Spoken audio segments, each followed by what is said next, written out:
को 2 लाख रुपए। कोई बात नहीं, ये ज्यादा इंपॉर्टेंट है, ये देखो अभी। इतने नहीं है भाई। ठीक है, पॉइंट नंबर 8 और पॉइंट नंबर 9 पढ़िए प्लीज एक बार। मैं जो भी आपको सिखाया था, just we are just reading it. Block credit के अंदर ये पोर्शन मेंटेन एवरीथिंग सारी चीज। ये तो वही हो गया and consumer non business purpose. बस ध्यान से पढ़िएगा। आईटीसी बुक भी करेगा और नहीं होगी। बिल्कुल।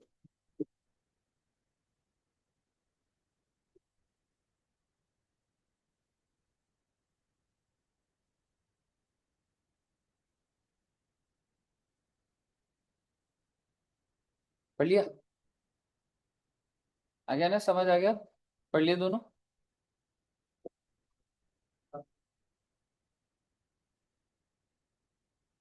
भाई उसने पॉइंट नंबर 8 में, आप मुझे बताइए, एक इंसान है, he is in business of manufacturing shoes, और उसने 50 शूज खरीदे होंगे जो उसने अपने फ्रेंड को दे दिए free of cost. ITC on input attributable to such 50 shoes being for non business. आप मुझे बताइए कि आपने वो शूज को बिजनेस के लिए यूज करा? सो can I say if the inputs are use for non business, that's for personal, या अगर ये डैमेज हो जाते या अगर ये चोरी हो जाते, तो भाई बात इतनी सी है, आपका आईटीसी आपको नहीं मिलेगा। क्लियर है जी? अभी तो आप ये समझिए, हमारी कंडीशन क्या होती थी, that it should be use for the purpose of business और प्रोफेशन और इंटेंडेड। बट अगर आपने अपने फ्रेंड को दे दिए, तो क्या आपको इस पे आईटीसी मिलना चाहिए? नहीं मिलना चाहिए। अगला पॉइंट देखिए। पढ़ लिया? तो वो बताओ इसमें सारे तो आपको पता नहीं है तो आप प्रोपोर्शनल बेसिस पे आगे करोगे। यहाँ पे ये कह रहा है कि जो वाई है वो तो जनरेटिव टैक्स है और जेड जो है एक्सपोर्टेड है, तो वाई पे तो अवेलेबल नहीं है, तो जेड पे वो बस उसने सिंपल ये लिख दिया, जो टैक्सेबल है उससे एट्रीब्यूटेबल आईटीसी मिल जाए। जेड पे तो हमें रिफंड होना है ना, तो वो इसके यहाँ पे इतनी लंबी बात नहीं लिखी वो, इन्होंने वो टॉपिक ही हटा रखा है। आप बस इतना समझो, अल्टीमेटली आईटीसी किसका मिलेगा आपको? टैक्सेबल वाले का। वही लिख रहा है, टैक्सेबल वाले का मिल जाएगा, एग्जाम वाले का नहीं मिलेगा। व्हाट इज द प्रोसेस, उसके बारे में कोई बात नहीं। कंक्लूडिंग लाइन बता रहा है बस, वो आगे नहीं बता रहा। कही क्लियर है बच्चे? ब्लॉक क्रेडिट याद है, मोटर व्हीकल याद है, और ये सारी बातें हमने कर ली हैं, ऑब्वियसली आपको पढ़नी होंगी। ठीक है, सारी बातें आपको नोट्स में उसमें है, लेकिन आइए,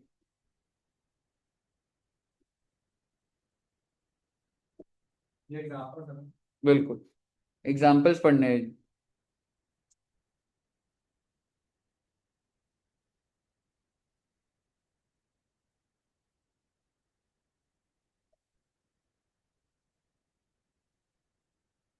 पढ़ लिए सारे?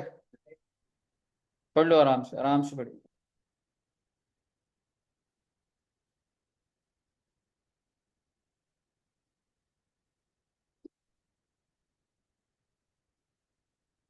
मेरे बच्चे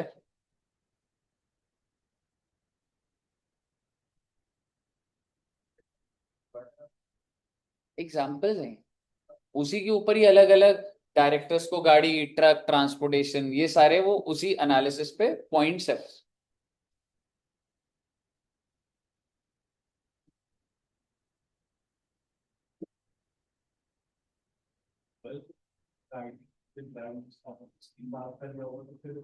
किस पर?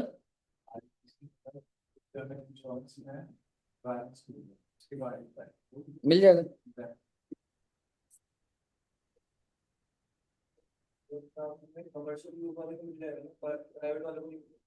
कौन सा पॉइंट कह रहा है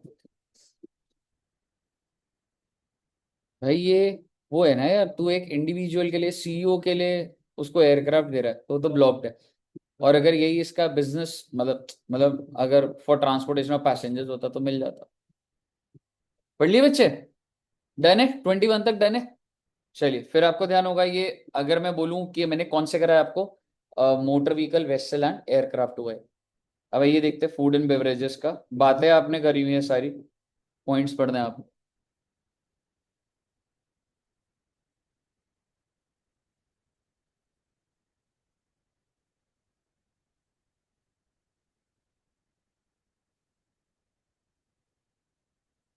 तो पहले वाले वीडियो कॉस्ट है इसलिए ITC. Hmm You are not selling it at any price. You are the last customer. ITC block, समझ रहे?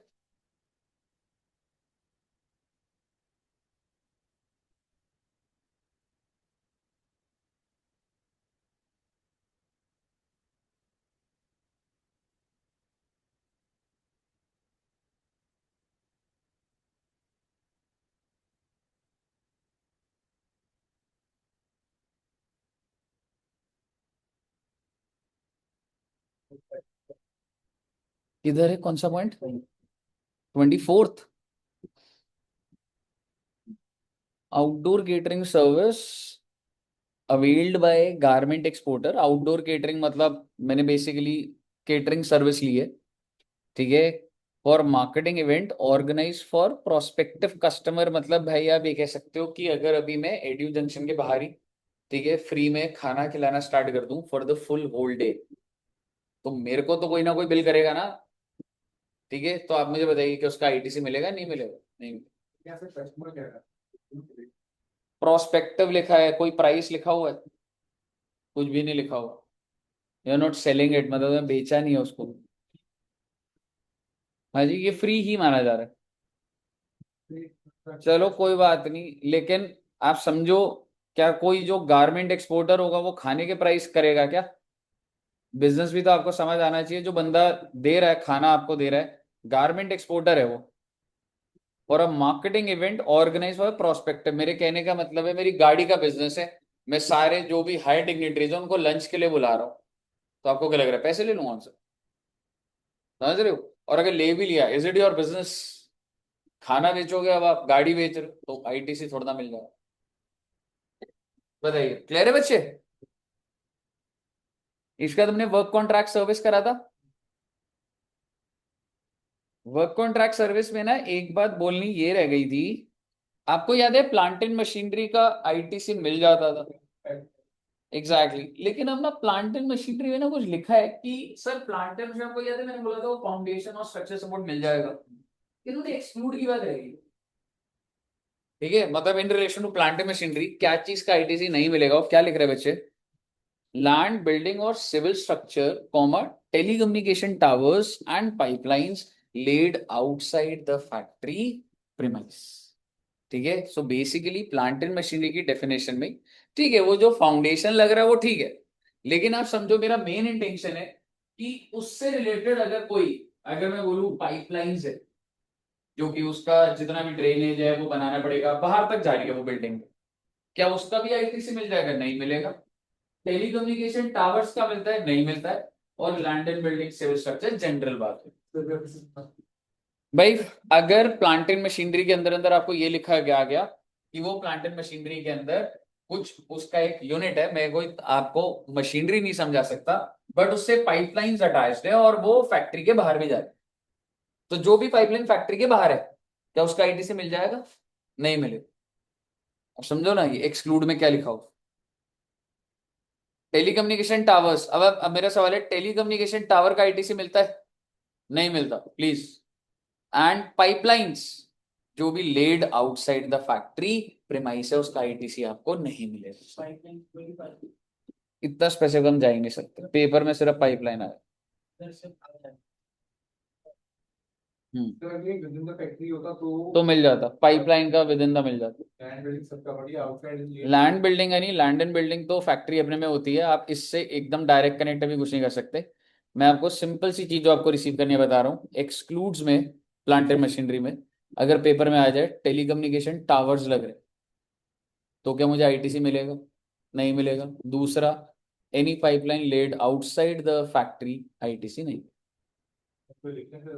हाँ, ये पॉइंट लिख लो एक्सक्लूड वाले में ना बच्चे, ये पूरी लाइन ही लिख लो तो सही है, बट मेन पॉइंट तो वो था। यार ये पाइपलाइन वो जनरल लेवल पे नहीं है, मतलब जो फैक्ट्रीज के अंदर एक जगह से दूसरी जगह स्टील मैन्युफैक्चर हो रहा होगा और वो है वैसी पाइपलाइन, कॉन्डुइट कहते हैं उसको, मतलब। कोई भी सिविल स्ट्रक्चर जो कंपनी के बाहर फैक्ट्री प्रीमाइसेस के बाहर नहीं है उसको एक्सक्लूड कर रहा है। हाँ yes। एक बार इसको नोट करा दें हमें।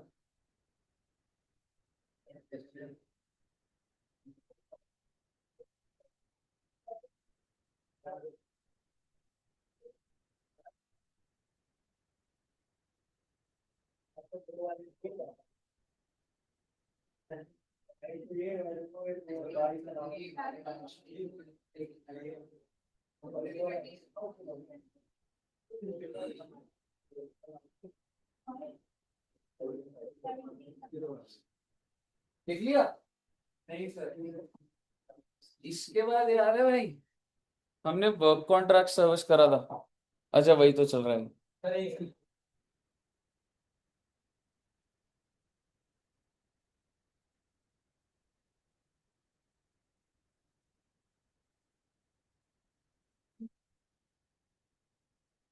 यहाँ पे ये जो ब्रांड है बिल्डिंग की बात करें, ब्रांड में रिलेटेड ब्रांड। अरे हाँ, मतलब वो समझ रहे हो? ये ऐसे लिखी है क्या है? इसके अंदर मेरे को आपको होल्ड करना पड़ेगा पेपर का, क्योंकि लॉजिकली तो लैंड बिल्डिंग का मिलता ही नहीं है। तब तो अगले बोलेगा एक्सक्लूड में बार बार क्यों बता रहे हो? पर there can be very fancy plant and machineries no, इसको असेंबल करने के लिए लैंड बिल्डिंग लग जाती हो, क्या पता। ठीक है, तो वो एक डिराइव्ड बात नहीं है अभी। डेफिनेटली दैट मेक्स सेंस, उन्होंने लिखा है तो 100% सेंस होगी। बताइए, यहाँ तक क्लियर है? हाँ जी। जैसे कि जो लैंड खरीदो इनका नाम लैंड के ऊपर वैसे आपको बता देता हूँ, इसको करेक्ट कर देता हूँ। लैंड के ऊपर जीएसटी लगता है, मतलब आज अगर एक खाली लैंड है, इवन अगर खाली बना हुआ घर है, पूरा घर है, लैंड बेच रहा हूँ, बना हुआ घर बेच रहा हूँ, उस पर जीएसटी नहीं होता। जीएसटी किस पे होता है? कि मैं आपके लिए बनाऊंगा घर को, उस चीज को वर्क कॉन्ट्रैक्ट बोला जाता है। आज आपको सामने वाला घर पसंद आ गया, आप वो खरीद रहे हो, क्या उस पर जीएसटी है? नहीं।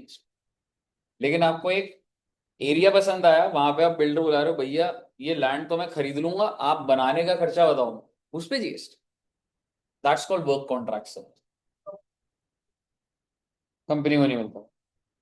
और आपको याद होगा पीएनएल में चला जाएगा तो मिल जाएगा, अगर सेम लाइन ऑफ बिजनेस है तो मिल जाएगा। ये बात हमने करी थी, पॉइंट नंबर 28 से पढ़ना स्टार्ट। कर दिया तुमने।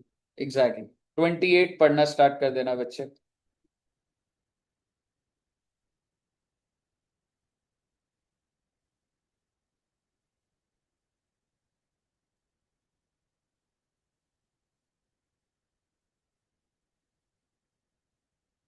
पहला वाला ब्लॉग आप बता दो कंपनी का क्या काम है, तो वो अपना हेड ऑफिस बनाए, गोडाउन बनाए, क्यों मिल जाएगा उसको आईटीसी? तो ये अगर कोई मैन्युफैक्चरिंग कंपनी होती है। Why manufacturing? I am saying अगर ये कोई property, what do you mean by same line of business? मैं डीएलएफ हूं, मैं इसको बनाता हूँ और मैं आगे बेच देता हूँ, that same line of business. तो मैं जब बनवा रहा हूँ, वर्क कॉन्ट्रैक्ट ले रहा हूँ किसी, डीएलएफ क्या कर रहा है, भूटानी इंफ्रा को बोल रहा है मेरे लिए बना दे, और डीएलएफ आगे बेच देगा उसको, that same line of business में। अब मैं एसी मैन्युफैक्चर करता हूँ तो भी ब्लॉक हो जाएगा। वर्क कॉन्ट्रैक्ट का धंधा छोड़ना है मेरा।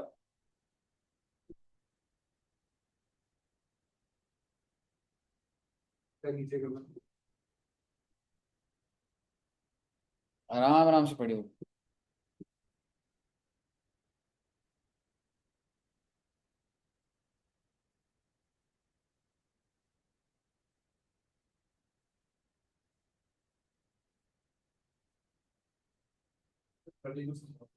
32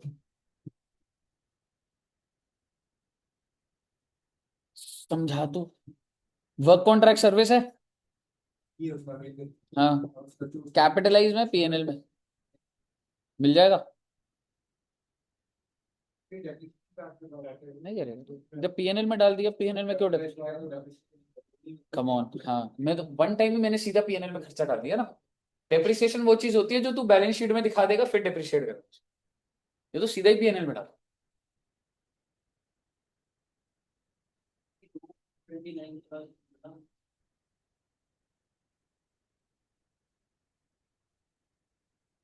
भाई ये जो सीडीएन कंपनी है, ये वर्क कॉन्ट्रैक्टर ऑफ नोएडा है, मतलब इनका काम ही घर बनाने का या कुछ है। और इसको एक कॉन्ट्रैक्ट मिला है for construction of commercial complex in Lucknow. Lucknow में मॉल टाइप्स या कुछ जहाँ शॉप्स में। The firm avails the service of EFN company, और ईएफ कौन है बच्चे? Local work contractor. तो क्या सीडीएन कंपनी जब ईएफएन कंपनी से कुछ इनपुट लेगी, तो क्या उसको आईटी से मिल जाएगा? बिल्कुल मिल जाएगा, there in the same line of business. समझ रहे? हाँ, ठीक है। अब एक बात बता, IT on work contract service availed by software company. Software company क्या होती है? मैं सॉफ्टवेयर बेचता, ठीक है, टेक कंपनी। अब मेरे को हेड ऑफिस बनाना है, तो मैं तो डीएलएफ के पास ही जाऊंगा ना। तो डीएलएफ मेरे को बिलिंग करेगा, जीएसटी चार्ज, क्या मुझे मिल जाएगा? नहीं मिलेगा ना मेरे को। That's I am not selling that work contract. समझ रहे? वो चीज है। हाँ जी, हाँ जी गौरव जी। 30th पॉइंट, हाँ देख रहा हूँ, एक सेकंड।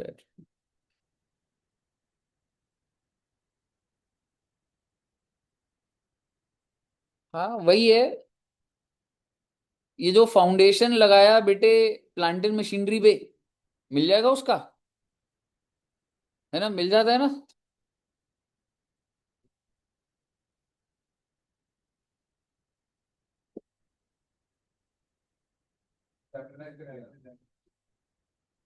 हाँ, 33 एब्जॉर्ब हुआ आपसे। टेलीकॉम कंपनी है, उसने क्या सर्विस ली है? Work contract service. सर्विस तो वर्क कॉन्ट्रैक्ट है, और रिपेयर के लिए लिए। रिपेयर नाम अपने में ये नहीं होता कि पीएनएल में ही जाएगा। The company has capitalise such expenditure. तो इस, हाँ बैलेंस शीट में गया, तो इसलिए आईटीसी क्या हो गया? ब्लॉक। और अगर लिखा होता है the company has charge to PNL, तो मिल जाता ना, क्योंकि वर्क कॉन्ट्रैक्ट सर्विस अगर पीएनएल में जाती है तो मिल जाती है। हाँ जी। नहीं, वो टेलीकॉम टावर्स के लिए था सिर्फ। ये तो कंपनी नॉर्मल, मान ले एयरटेल है, ठीक है, एयरटेल ने पूरा हेड ऑफिस खरीदा, ठीक है, तो क्या एयरटेल का बिजनेस ही यही है? नहीं, ठीक है, तो ब्लॉक हो जाएगा। बट अगर एयरटेल ने उस खर्चे को पीएनएल में डाल दिया तो उसको मिल जाता, क्योंकि वो जो था कि चार्ज टू पीएनएल। समझ रहे? क्लियर है बच्चे? ज्यादातर कंपनी नहीं भाई, अगर मैं पूरा का पूरा हेड ऑफिस बनवा रहा हूँ तो मैं पीएनएल में कैसे डालूंगा? बिल्डिंग कॉस्ट में ऐड करूंगा मैं, ठीक है। पीएनएल में ये थोड़ा ना होता है कि मन कर दिया पीएनएल, वो तो रेवेन्यू नेचर का होगा तो ही पीएनएल में जाएगा बच्चे। कहिए, ऑल क्लियर टिल है? अब अगर ये समरी पढ़ पाए तो, ये मतलब पूरा जेस्ट है इमोल प्रॉपर्टी का।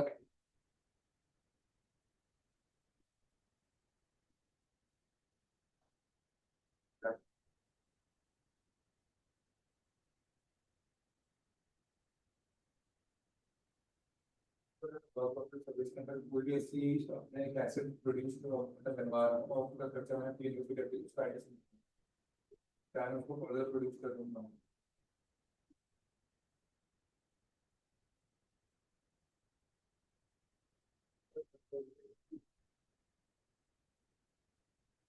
When the work contract is not capitalized, capitalise का मतलब बता पहले मुझे,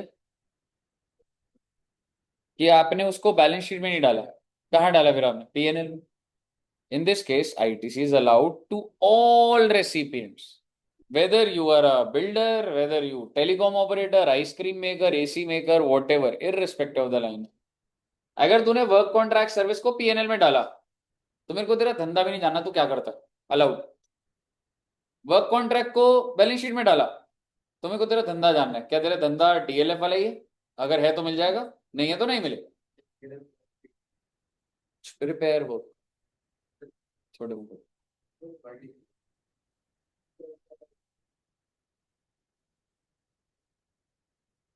ये तो सेम बिजनेस है। When the work contract service, यानी कि बिल्डर की कोई service is availed by work contractor, मतलब मैं for use in further providing. भाई तेरा घर में बना दूंगा, मैं तेरे से 1 करोड़ चार्ज करूंगा, और मैं 10 लोगों को, पेंटर, सिविल कंस्ट्रक्शन, आर्किटेक्ट, सबसे मैं बात करूंगा, तो क्या मुझे, जब वो मुझे बिल करेंगे तो मुझे आईटीसी में जब मिल जाएगा? Because I am in the same line of business, I am receiving and I am giving the same. बताइए, क्लियर है बच्चे? अब सवाल ये है कि अगर कोई कंपनी सामान खरीद के खुद से बनाने लग जाए तो, मतलब मैंने डीएलएफ को फोन नहीं करा, मैंने 5 लाख ब्रिक्स मंगवा ली, परचेस कर ली, मैं दुकान पे गया, मैंने कहा ईंटें दे दे भाई, मार्बल दे दे 20 करोड़ का, ठीक है, टाइल्स दे दे 40 करोड़ की, क्यों? सामान लगना है मेरा, ठीक है। तो क्या अगर मैं खुद से बनाऊं, खुद से का मतलब ये होता है मैंने कॉन्ट्रैक्ट नहीं दिया किसी को बनाने का। मटेरियल ऐसा होता है ना, घर में भी तो होता है कि आप मटेरियल ले आना, ठीक है, तो मैं शॉप पे जा जाके मैंने मटेरियल परचेज करा और मैंने किसी को बोला तू बना ले, मटेरियल मैं दूंगा तेरे को, क्योंकि क्या होगा, बिलिंग अलग अलग होगी, ठीक है। तो क्या आपको आईटीसी मिल जाएगा? Answer is no. अगर वर्क कॉन्ट्रैक्ट नहीं मिलेगा तो नहीं मिलेगा, चाहे आप अलग से मटेरियल क्यों ना परचेज कर रहे हो। तो ये बात लिखी हुई है, self construction of immovable property. Self construction का मतलब यू आर प्रोक्योरिंग मटीरियल, और उसके बाद भाई तू खुद लेबर लगा ले या किसी को बुला ले, लेकिन the point is when I am procuring material, मैं 5 करोड़ का एशियन पेंट्स खरीद रहा हूँ, एशियन पेंट पे जीएसटी लगता है, बिल्कुल वो तो बेचेगा लगाएगा ही, पर क्या मुझे आईटीसी मिल जाएगा? नहीं मिलेगा, पॉइंट पड़ी, और फिर ये सेल्फ कंस्ट्रक्शन भी खत्म। तो मतलब ये जो आपने पूरा समझाया बट क्या है। यार क्रक्स तो मैंने बता दिया, पर एक बार सेल्फ कंस्ट्रक्शन पढ़ लो एक बार, मतलब क्रक्स तो वो वही चीज ही है, but I have given you a new situation. एक बंदा बोले मैं डीएलएफ से बात नहीं करता, मैं मार्केट से 20 करोड़ की ईंटें खरीद कर आ गया, तो क्या ये आपका केस नहीं बन सकता? बिल्कुल बन सकता है। क्या तेरे को उन ब्रिक्स के ऊपर आईटीसी मिल जाएगा? नहीं मिलेगा। सेल्फ कंस्ट्रक्शन नाम की भी तो चीज होती है यार। मेरे को आईटीसी, अगर मैं डीएलएफ के पास जाऊं, मैं टेलीकॉम सेक्टर में हूं, क्या मेरे को आईटीसी मिल रहा है? मैं डीएलएफ से 5,000 करोड़ की बिल्डिंग बनवा रहा हूं, मेरे को आईटीसी मिल रहा है? नहीं मिल रहा। मैंने कहा भाई 5,000 करोड़ पे भाई 500 करोड़ का जीएसटी, मैं तो ब्लॉक हो रहा है, मैं तो नुकसान हो रहा है। मैंने कहा मैं तो मटेरियल मंगाऊंगा, लेबर को हायर करो, इनसे अपने हम बना लें, क्या तब मिल जाएगा? नहीं मिल। क्लियर है? अब एक बार पढ़िए बच्चे, वही लिखा है, द आंसर इज नो। इस चीज के लिए पता लग रहा है? What happen if the taxpayer procure goods and services and construct an immovable property for being used in the course of furtherance of business without availing the service of? तो normally जो Will ITC be allowed? Answer is no. हाँ जी। Contract service करना तभी मुझे मान लो मुझे कोई काम मिला बनाने का एंड मैं किसी और कॉन्ट्रैक्टर से तब काम करूँ तभी मैं करना ये है। तो हम फर्स्ट पॉइंट से ही देख रहे थे, मैं अलग अलग केसेस बना देता हूँ। आई थिंक कंफ्यूजन चल रही है, पता नहीं। ठीक है,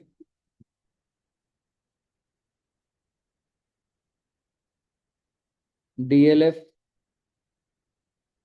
सर्विस दे रहा है रिलायंस को, कहने से DLF provide work contract service, कहने से। और ये है भूटानी इंफ्रा, घर बनाने के लिए, हेड ऑफिस बनाने के लिए भूटानी इंफ्रा वर्क कॉन्ट्रैक्ट सर्विस दे रहा है डीएलएफ को, और डीएलएफ आगे वर्क कॉन्ट्रैक्ट सर्विस किसको दे देता है? रिलायंस को। अब सवाल ये है, क्या डीएलएफ को आईटीसी मिल जाएगा? Answer is yes. चाहे ये इस आईटीसी को बैलेंस शीट में डाले, चाहे ये पीएनएल में डाले, इससे मुझे क्या फर्क पड़ रहा है, क्योंकि तेरा बिजनेस ही वही है। लेकिन दूसरा सवाल ये है, क्या रिलायंस को इस वर्क कॉन्ट्रैक्ट सर्विस का आईटीसी मिलेगा? Answer is no. और मैं ये बोल देता हूं क्यों, क्योंकि आप ये कह सकते हैं एक तो लाइन ऑफ बिजनेस भी नहीं है, तो बैलेंस शीट में ही नहीं है, मतलब ये बोल दूंगा अगर सीधा। चलो ठीक है, नो लिख दिया आपने, बस इतने तक रखते हैं। लेकिन अब मैं अगर आपको बोलूं, अगर वर्क कॉन्ट्रैक्ट सर्विस जो रिलायंस ने लिया, they have charge to PNL, answer is मिल जाए। अगर work contract service is in relation to plant and machinery, मिल जाएगा। और अगर रिलायंस सेल्फ कंस्ट्रक्शन करता है तो इसको नहीं। यही तो बात करी है। क्लियर है जी? ओके, ये नोट करना चाहते हो? आई थिंक ठीक बन गया है, ये बना लो। वैसे तो उसमें अच्छे से लिखा हुआ था, बट आई थिंक बना लो फिर भी।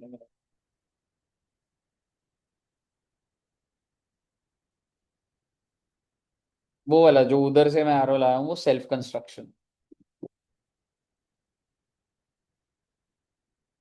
और अगर self construction plant and machinery का हुआ तो मिल जाएगा। प्लांट एंड मशीनरी का सेल्फ कंस्ट्रक्शन होगा तो मिल जाएगा।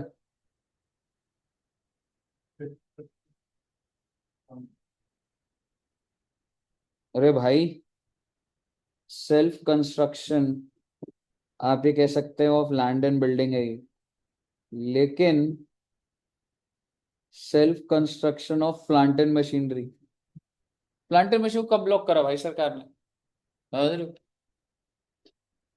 चलिए, if it's clear till hair,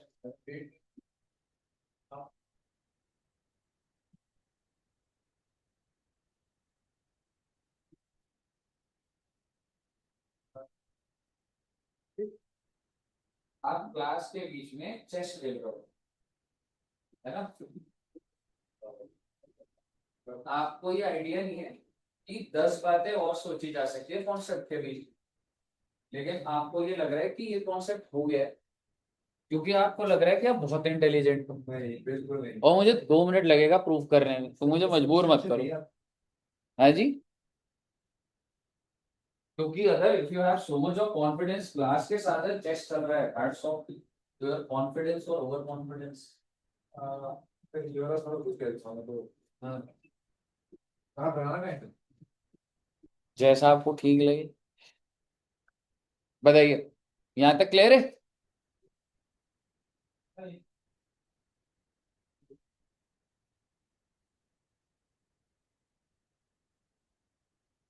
ठीक है ना, देख रहा था मैं प्रोग्रेस डिलीट की गई।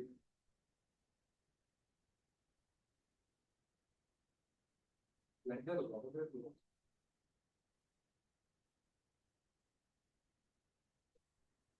हो गया? ओके,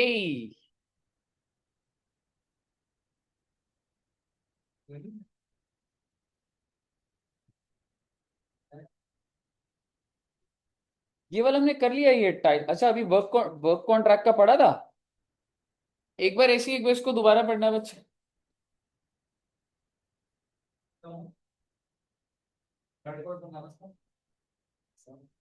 ओन अकाउंट का मतलब, मतलब अपने बिजनेस के लिए नहीं। क्या बोल रहा, मैंने पढ़ा नहीं है पूरा यार, अलाउड कह रहा है, क्या कह रहा है? इज अवेलेबल, यानी कि आपका वो बिजनेस नहीं है। ये भी कह सकता है, बट ये कह सकता है कि ये तेरे बिजनेस रिलेटेड नहीं है, तो वो भी कह सकता है own account.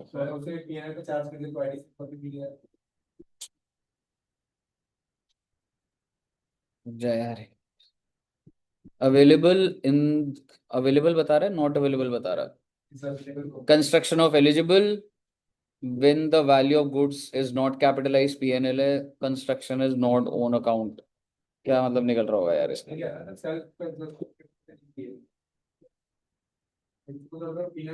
But if it's in its own account, own account का मतलब हो ना सेल्फ कंस्ट्रक्शन।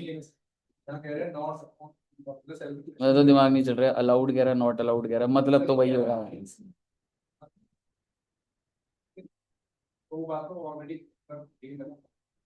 दिमाग लगा लो भी, मतलब मेरा तो नहीं चल रहा।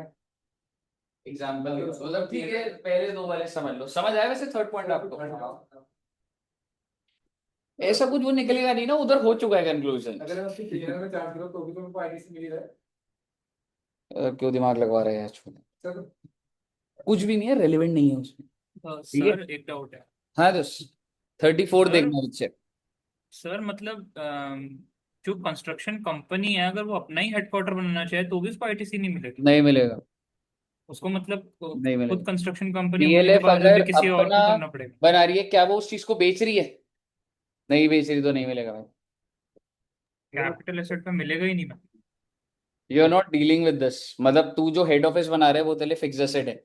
डीएलएफ भी जिस बिजनेस में अपना हेड ऑफिस खोलती है उसको लैंड एंड बिल्डिंग इन्वेस्टमेंट दिखाती है, स्टॉक नहीं दिखाती उसको, सीधा ही बेच दिया। कैसे चार्ज करेगा बिल्डिंग को एक्सपेंस में? कैसे, ऐसे कैसे हो सकता है? तू एक फिक्स्ड एसेट बना रहा है, उसको पीएनएल में दिखा रहा है। ठीक है, आइए देखिएगा 34 पॉइंट देखिएगा बच्चे।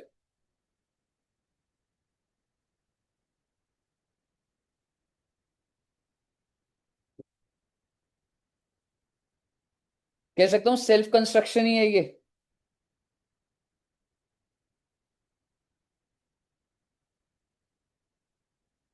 34 पढ़ लिया?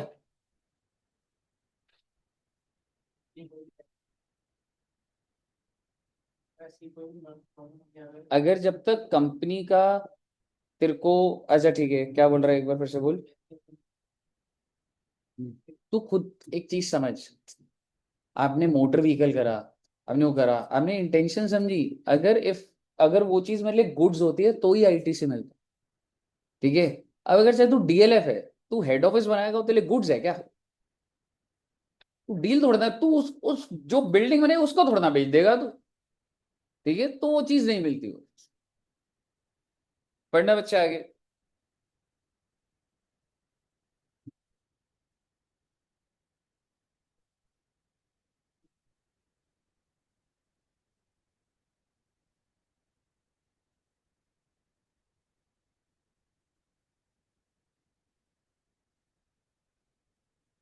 हाँ जी बोलो। ये 35 एग्जांपल मतलब इसमें ना अमेज़न ये कंस्ट्रक्शन कंपनी जो है इसने प्रोक्योर कर लिया रॉ मटेरियल अपने क्लाइंट के लिए और यही बना के दे रहा है इसलिए बस ऑफ एक्चुअली इसने हायर किया है आईटी से इसका बिजनेस क्या है? कंस्ट्रक्शन का ही है ना तो ये जो खरीद रहा है उसको आगे बेच रहा है। रॉ मटेरियल कम ऑन, हाँ तो रॉ मटेरियल का मिलेगा ना मेरे को। लेकिन अगर नेसेसरी आप क्या बातें कर रहे हो वहां पे? तेरे को क्या लग रहा है डीएलएफ आज के टाइम पे जब घर की बात कर रहा तो घर को उठा के लाती है कहीं से? डीएलएफ क्या ब्रिक और वो खरीद के नहीं बना के देती? हाँ तो सबसे तो सबका मिल जाएगा, जो मैं मेरा बिजनेस ही वही है।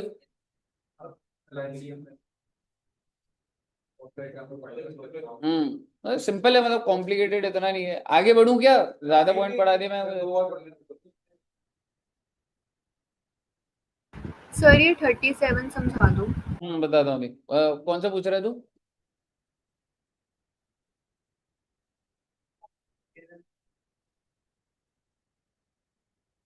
ये भी तो ITC on goods and service by automobile company for construction of foundation on which machinery, तो प्लांट एंड मशीनरी है ना। तो प्लांट एंड मशीनरी के ऊपर तो फाउंडेशन का मिल जाता था, तो अलाउड हो गया, तो भी मिलता। बताइए, क्लियर है बच्चे? ओके। अभी ये बीच में चीजें आएंगी, लेकिन अभी आप समझिएगा। ये वाला पॉइंट करा था हमने, पांचवा हो गया। अब सारे के सारे केसेस आपने देख लिया। आपको लग रहा होगा बच्चे आपको ये सारे पॉइंट पता होने चाहिए, क्योंकि जो प्रैक्टिकल क्वेश्चन आएगा ना उसके अंदर वो सिचुएशन देगा। जैसे कि वो क्या बोलेगा, उसने ये चीजें बेची। आज मैं आपको बड़ा क्वेश्चन करके दिखाऊंगा एक, कैसे होता है। तो एक बिजनेसमैन का ये बताएगा वो कि उसने 10 चीजें बेची हैं, और वो आपको सीजीएसटी, एसजीएसटी, आईजीएसटी का रेट देगा। तो आप पहले उसकी निकालोगे आउटपुट टैक्स लायबिलिटी। फिर वो आपको 6 पॉइंट बताएगा कि उसने मोटर व्हीकल खरीदी अपने डायरेक्टर के लिए। उसने मोटर व्हीकल खरीदी ग्रेटर देन 13 सीटर, ठीक है, फॉर द एम्प्लॉइज। तो आपको हर पॉइंट पढ़ के पहले ये समझना पड़ेगा इसका आईटीसी मिलेगा या नहीं मिलेगा। फिर आईटीसी की एक स्टेटमेंट बनेगी। वो बोलेगा गाड़ी 10 लाख की खरीदी है और जीएसटी रेट है, तो आईटीसी मिलेगा नहीं मिलेगा। वो 10 लाख के ऊपर 9% जीएसटी लगा के आईटीसी निकालो।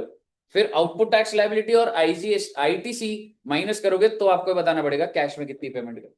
ये आपका पहला क्वेश्चन बनता रहा है, जिसके अंदर वैल्यू ऑफ सप्लाई भी यूज हो रहा होगा। और जितने भी आपने अभी तक प्रोविजन पढ़े हैं, हो सकता है वो बोल दे गाड़ी खरीदी है 15 सीटर, इनवॉइस नहीं है, दोगे आईटीसी? नहीं दोगे। गाड़ी खरीदी है 15 seater, not received yet, invoice है, सब कुछ है। इस तरीके से वो कहानी बना के दो सारे के सारे पॉइंट्स में। So first you have to conclude कि आईटीसी मिलेगा नहीं मिलेगा, और फिर उसकी प्रैक्टिकली वो स्टेटमेंट बना के देनी पड़ेगी। ठीक है जी, तो देखेंगे। बट पॉइंट नंबर 5 अब आसान वाले पॉइंट है, 5 मिनट में होंगे वो। ब्लॉक क्रेडिट हमारा खत्म है। पॉइंट नंबर 5 सिर्फ हेडिंग पढ़ लीजिए, क्या बोल रहा है वो बता देना बस। नहीं मिलता भाई। एनआरटीपी का इनवर्ट सप्लाई किस चीज का याद है? लास्ट क्लास में बताया था, फोकस करवाया था। हाँ पढ़ लो एक बार, क्योंकि ये फिर मतलब वो नोट में वो लिखा हुआ है। इतना कॉम्प्लिकेट नहीं जाता एनआरटीपी को, ऑलरेडी बस इतना ही हुआ। हाँ मतलब जस्ट एक मतलब एमसीक्यू लेवल पर ऐसे आ जाए तो आ जाए। मान लो एनआरटीपी का बिजनेस है तो बाहर से इम्पोर्ट कर रहा है तो टैक्स को पे करेगा, बट क्या वो आईटीसी क्लेम कर सकता है? इनपुट इनवर्ट सर्विसेज का नहीं कर सकते। ये हाँ बोले कहाँ पर? इम्पोर्टेड गुड्स पे तो आईटीसी मिल जाता है, पर इम्पोर्टेड सर्विसेज पे नहीं। हाँ, इम्पोर्टेड सर्विसेज लिखा हमने। आप उसके आगे लिख लो चाहे फुल स्टॉप करके, बिकॉज आई एम प्रिज्यूमिंग थोड़ा पढ़ के अपडेट भी करोगे नोट्स, बट लिख लो अभी कि however tax paid by NRTP on imported goods is allowed. नहीं, उस पर नहीं। क्लियर है बच्चे?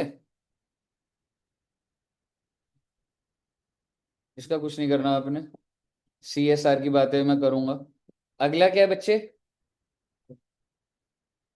पर्सनल कंजम्पशन के लिए मिल जाएगा? नहीं मिलेगा। ऐसे ही पढ़ना मतलब 38 को।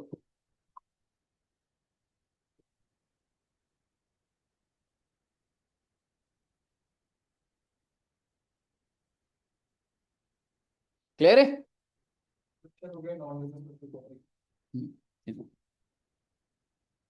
प्री सैंपल्स ये हमने बात कर ली थी, ट्रांसफर का बट अगर मैं लाइक सपोज करो एक कंपनी है, वो शैम्पू प्रोक्योर करती है, और क्योंकि मतलब मान लो शैम्पू कंपनी है, लेकिन क्या ऐसा होता है कि मैं मटेरियल प्रोक्योर करता हूँ, ठीक है, उसमें जो सेंट लगना है जितनी भी चीजें हैं मैं जीएसटी पे करता हूँ, बट मैंने उनको एक छोटे छोटे पाउच में फ्री सैंपल न्यूज़पेपर में डाल दी। सो द क्वेश्चन इज कि भाई मैं जो फ्री सैंपल दे रहा हूँ मैं तो कुछ चार्ज नहीं कर रहा, पर मैंने जब प्रोक्योर करा तो आईटीसी बुक करा होगा, क्या मुझे आईटीसी मिलना चाहिए नहीं मिलना चाहिए? नहीं मिलना चाहिए। Free samples, gifts, goods lost, goods stolen, आपको आईटीसी नहीं मिलेगा। क्लियर है बच्चे? बिकॉज सिंपल सी बात है भाई, आखिरी कंज्यूमर आप ही बन गए और आपको आईटीसी। ओके, ये गिफ्ट और ये सारी बातें आप रीड करेंगे, इसमें कुछ नहीं है। तो ये अब जैसे ना कुछ सर्कुलर्स है, ठीक है, और वो यही है सैंपल्स एंड फ्री गिफ्ट का मैंने जो आपको समझाया है सारा मतलब वही है, लेकिन इसमें ना कुछ शेड्यूल 1 करके लिखा है। ये अभी एक चैप्टर आपका नहीं हुआ सप्लाई, बट अभी आप सिर्फ इतना ही रजिस्टर करें। अगर मैं बोलूं सैंपल्स एंड फ्री गिफ्ट्स, क्या मैं कुछ चार्ज कर रहा हूं? नहीं चार्ज कर रहा, तो इसलिए मुझे आईटीसी क्या हो जाएगा? ब्लॉक। बाय चांस अगर मैं आपको बोलूं आईटीसी मिल जाएगा, तो हम एक चैप्टर करेंगे सप्लाई का जो ये बोल देगा ये सप्लाई है और इस पे जीएसटी पे का। अब आपको थोड़ा अजीब लगेगा, आप सिर्फ इतना दिमाग में रजिस्टर करिए, फ्री में बांटा है, आईटीसी ब्लॉक्ड, ठीक है, इतना ही रजिस्टर करना। Bye one get one free. भाई मैंने ना 100 शर्टें खरीदी, और जब मैं बेच रहा हूं तो मैं एक के साथ एक पैक कर रहा हूं, bye one get one. Does it mean कि एक फ्री है, या वो दोनों का एक ही प्राइस होता है? क्या ऐसा होना चाहिए कि सर अगर आप बाय वन गेट वन, ऐसे कितना सारा होता है, ऐसे आपने देखा है कितनी सारी शॉप में लिखा होता है बाय 3 गेट 7 गेट 8, ठीक है, तो डज इट मीन कि वो एक्चुअल में फ्री है या वो मार्केटिंग स्ट्रेटेजी होती है? Exactly exactly. तो बेसिकली आप चाहे इसे दिखा रहे हो, लेकिन आपने फ्री में कुछ नहीं दिया है, आपने बस थोड़ा बहुत डिस्काउंट दिया हो। ऐसा नहीं हो सकता कि आप एक शर्ट का प्राइस ले रहे हो और एक का ले ही नहीं रहे, ठीक है, तो सरकार कह रही है हम इसमें ये नहीं मानेंगे कि आपने कोई शर्ट फ्री में दी है, इसलिए किसी भी चीज का आईटीसी ब्लॉक नहीं हो। समझ रहे हो? We are not blocking any ITC. Buy one get one doesn't mean that one is free. It is basically a single price is charge for two products, nothing is free, but हमने एक price दो product का बता। ठीक है बच्चे? Bye मोर save मोर, भाई ऐसे होता है ना, जैसे जो सोप होते हैं, 3 पड़े हुए हैं तो उसमें लिखा है सेव 30 बाय 3, ठीक है, बाय 5 सेव 50, तो क्या मैंने आपको पूरा का पूरा फ्री में दे दिया? नहीं, तो जितने भी सोप मैंने प्रोक्योर करेंगे मेरे को पूरा आईटीसी मिले, कोई दिक्कत नहीं। ठीक है बच्चे? Then you have secondary discount. कुछ याद है सेकेंडरी डिस्काउंट का? वैल्यू ऑफ सप्लाई में देखा था, मतलब जो डिस्काउंट जैसे खराब क्वालिटी का निकल गया, मैंने कहा यार मैं डिस्काउंट दे देता हूं आपको थोड़ा, कोई बात नहीं। याद है डिस्काउंट वो वैल्यू से तो कम नहीं होगा, क्योंकि वैल्यू से कम वो डिस्काउंट होता था, वो या तो आपने ऑन और बिफोर सप्लाई दिया तो वो माइनस होता था, और अगर पोस्ट सप्लाई डिस्काउंट है तो कॉन्ट्रैक्ट होना चाहिए, should be link to the price, अगर कुछ याद आ रहा था। एग्जैक्टली 15(3)(b) और 15(3)(a, ठीक है। तो बेसिकली सेकेंडरी क्या होता है, मैंने आपको सामान बेचा, हमने डिस्काउंट की कोई बात नहीं करी, बट बाद में ऐसी सिचुएशन आ गई कि वहां डिस्काउंट देना पड़े, so should I, exactly, so I issue commercial credit note, अगर याद आ रहा है, ठीक है। तो क्या मैं इन गुड्स के ऊपर आईटीसी को रिवर्स करूं? कोई जरूरत नहीं, क्योंकि आप डिस्काउंट डिस्काउंट दे रहे हो, ये थोड़ा ना भाई कोई पूरा फ्री में थोड़ा ना हो गया। बताइए, क्लियर है बच्चे? टाइम एक्सपायर्ड मेडिसिन का भी आपने कुछ नहीं करना, मैं ही कराऊंगा जो भी होगा। वैसे तो मैं रीड यहाँ दे सकता हूँ पर अभी कोई नहीं, चलिए ये भी हो गया था हमारा। मुझे बताइए क्या यहाँ तक कोई दिक्कत आपको?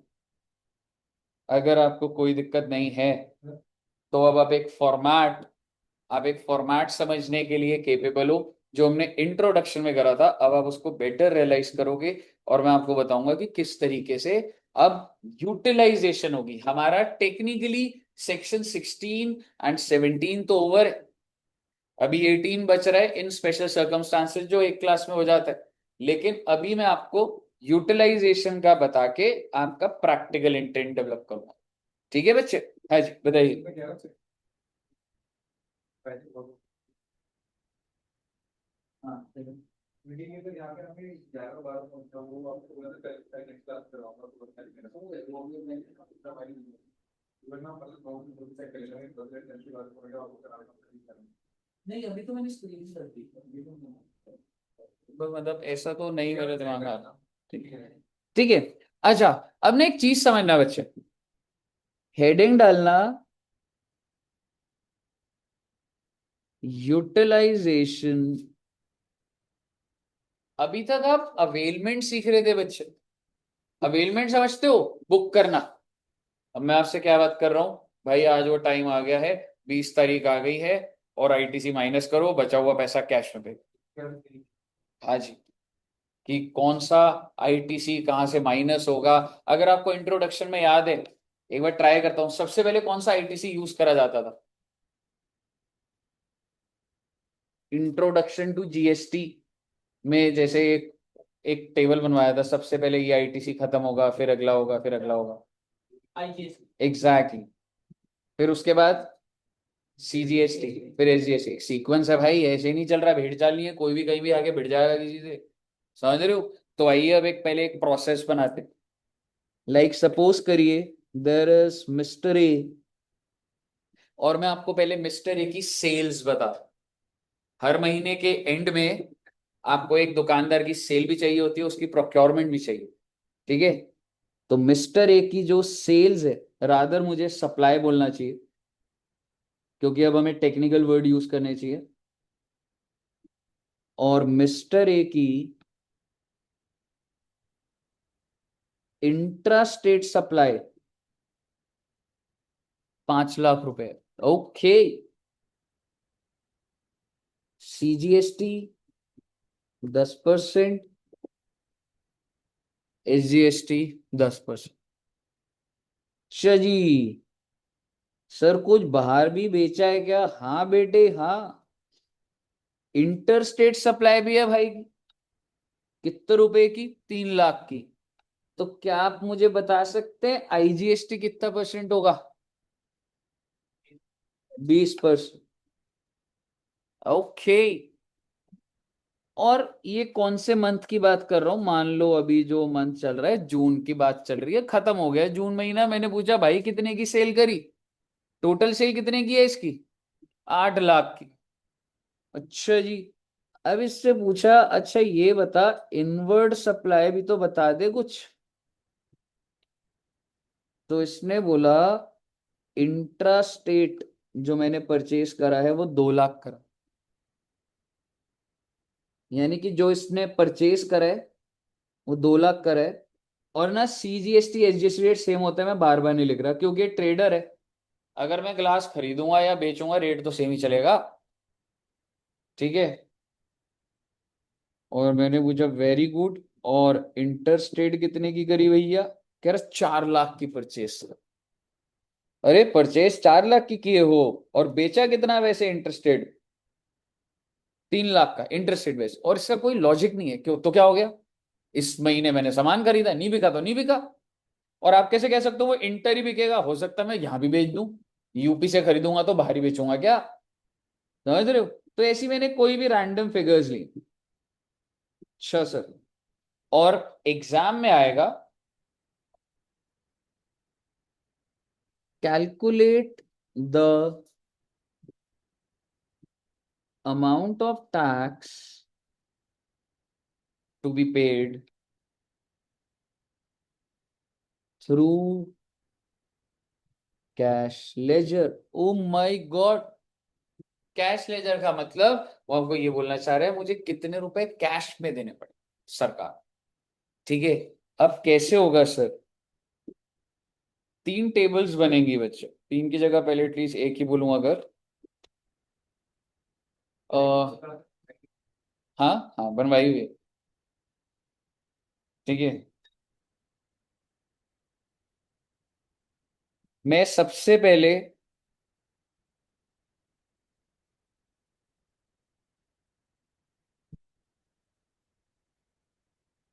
आउटपुट टैक्स लायबिलिटी की बात कर रहा हूं।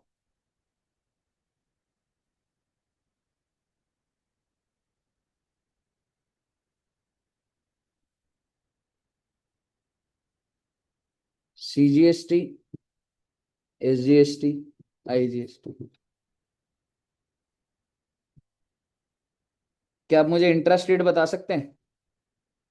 कितने रुपए का सामान बेचा था? 5 लाख। तो CGST की लायबिलिटी कितनी आ जाएगी?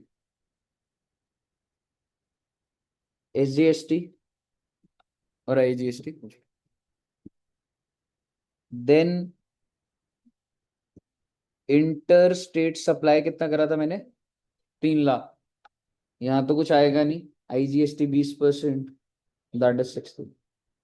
This is your total liability.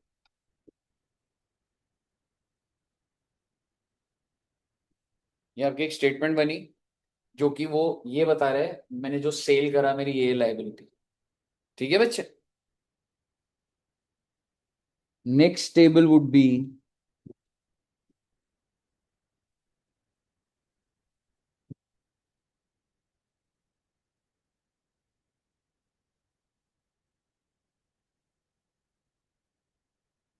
How much input tax credit you have. और इसी में ही अभी तो ये बहुत ही बिगिनर, जब GST नया नया आया था ना, स्टार्टिंग में क्वेश्चन सिर्फ इतना ही आया, 6 नंबर।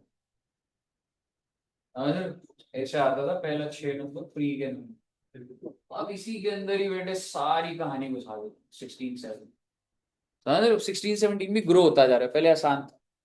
ठीक है, तो वो वाली चीज है। तो जैसे जैसे एक्ट को टाइम लग रहा है, लोग नए नए तरीके निकालते हैं, सरकार अमेंड करती है, तो और मेच्योर्ड होता जा रहा है। हाँ एग्जैक्टली, ये तो है। ठीक है, तो ITC जब मैं बात करूंगा तो CGST, SGST एंड IGST। आप मुझे बताइए, मैंने सबसे पहले कह सकता हूं इंट्रा स्टेट परचेज, मैं तो अभी तो नॉर्मल लिख रहा हूं, मैं तो एक स्टेटमेंट बना रहा हूं। इंट्रा स्टेट कितने का प्रोक्योर करा था बच्चा? 2 लाख। और 10% तक तो मेरे पास 20,000 इसका।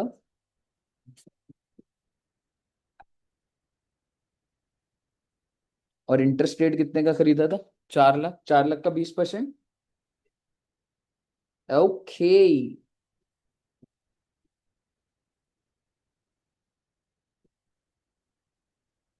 This doesn't show anything, this just shows कि मेरी आउटपुट टैक्स लायबिलिटी ये है और मेरे पास ITC इतना पड़ा। अब कौन सा किसको खत्म करेगा, कैसे सेट ऑफ होगा, इसके भी जो रूल्स है वही यूटिलाइजेशन रूल। तो अब आपका जो तीसरा टेबल बनता है वो बनता है आपका यूटिलाइजेशन, जिसमें आप CGST, SGST, IGST की आउटपुट टैक्स लायबिलिटी बना। यहां मैं लायबिलिटी लिखूंगा, जैसे कि कितनी कितनी थी? 50,000, 50,000 और 60,000।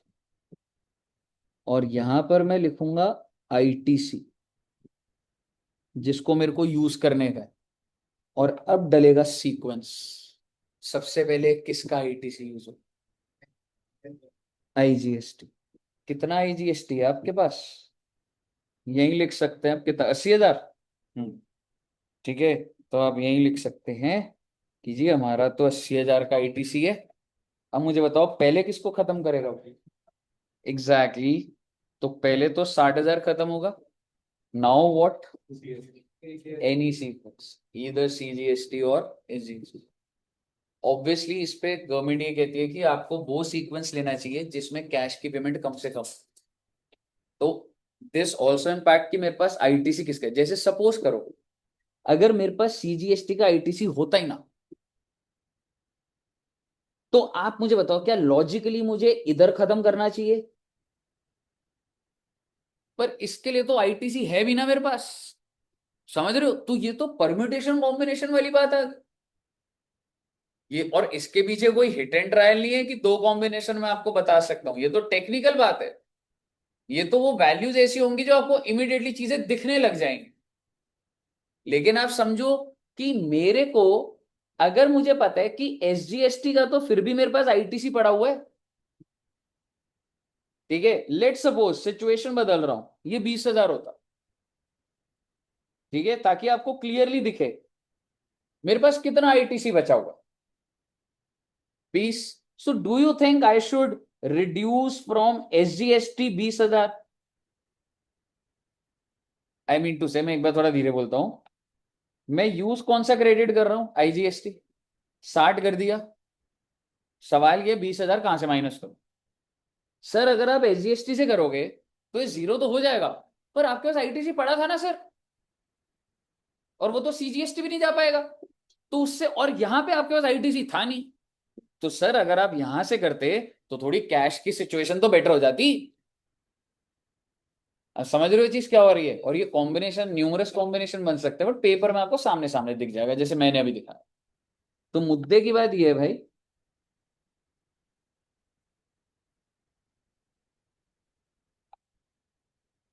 मुद्दे की बात ये है, मेरे पास 20,000 ITC है, क्या करना है सर? बेटे कहीं से भी कर लो। अभी क्या मैं कह सकता हूं दोनों लाइबिलिटी बराबर ही है, और क्या मैं कह सकता हूँ ITC भी दोनों का बराबर ही है, तो कुछ भी करोगे सेम ही पैटर्न बैठ जाएगा। तो मान लेते हैं CGST से कर देता हूँ सारा। It can be any sequence, ठीक है, मैं यहाँ पे लिख देता हूँ, ये एनी सीक्वेंस बैठ सकता है, and you should be aware कि मेरा कैश आउटफ्लो कम से कम हो बस। बहुत अच्छी बात है। अगला ITC किसका यूज करूं बेटा? एग्जैक्टली CGST कितना है आपके पास? 20,000। ओ माई गॉड, ओनली 20,000। लो बेटे माइनस हो। जब कुछ बचा ही नहीं तो आगे की तो बात ही नहीं होगी। पर अगर CGST का ITC बचा होता तो IGST होता, पर IGST भी खत्म था, तो क्या होता? कैरी फॉरवर्ड हो जाता है बेटे एसेट। जितना भी क्रेडिट आप नहीं यूज कर पाए कैरी फॉरवर्ड हो जाएगा। और तीसरा बच्चे SGST कितने रुपए? 20,000 से माइनस हुआ। अब आप मुझे बताइए, इसका मतलब आपको जो कैश लेजर से पे करना है 10,000, 30,000,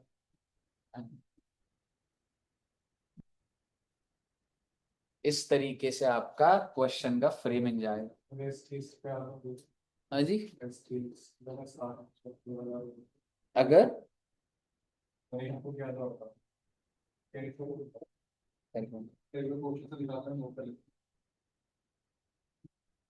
मतलब ये मैंने आपको एक दिमाग में स्ट्रक्चर दिया है, अब इसके अंदर अलग अलग प्रोविजंस घुसकर आ जाएंगे, समझ रहे हो? तो वो हैंडल हो जाता है आराम से, क्वेश्चन डिफिकल्ट नहीं होता। बट हाँ मतलब एट टाइम्स अभी अब कॉम्प्लिकेटेड क्वेश्चन आने लग गए हैं, मतलब अभी हल्के में नहीं ले सकते अब हम ऐसे टाइप ऑफ क्वेश्चंस, प्रैक्टिस करनी होगी। बट मैं, हाँ ठीक है, और IGST खत्म है, आई मीन अगर वो लाइबिलिटी खत्म है तो नहीं होगा, नहीं तो कर सकते।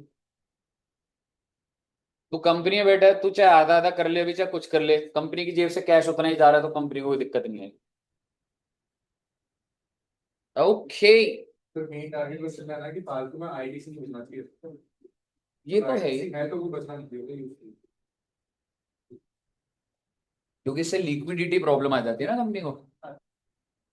मेरे पास ITC है और मैं कैश पेमेंट कर रहा हूँ, मेक्स नो सेंस। आपको हायर ही क्यों करेगा? नहीं तो कोई चेस खेलने के लिए थोड़ा ना हायर करेगा। टावर पुट रहा है। मैं जनरली बोल रहा हूँ। Generally chase I forgive, but I don't forget.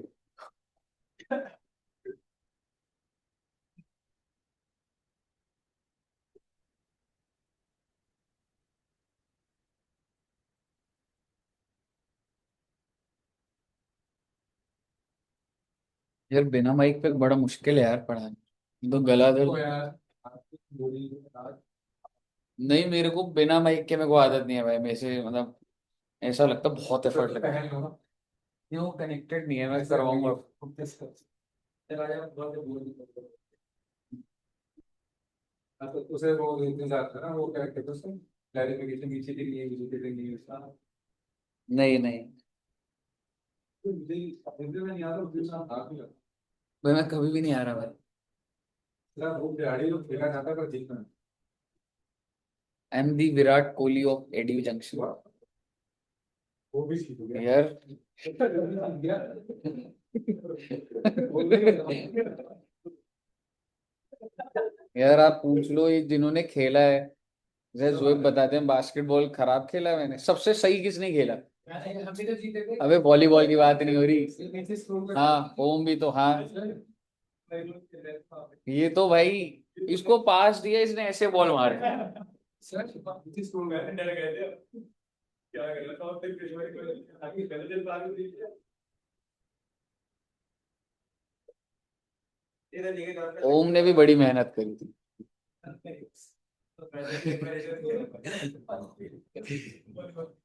इसको आपने क्या बताया तो मेरे लिए करता हूँ हाँ रेडी किए जा रहे हैं अरे ये हमारे पास बॉल थी तो भी डिपेंड कर रहा था।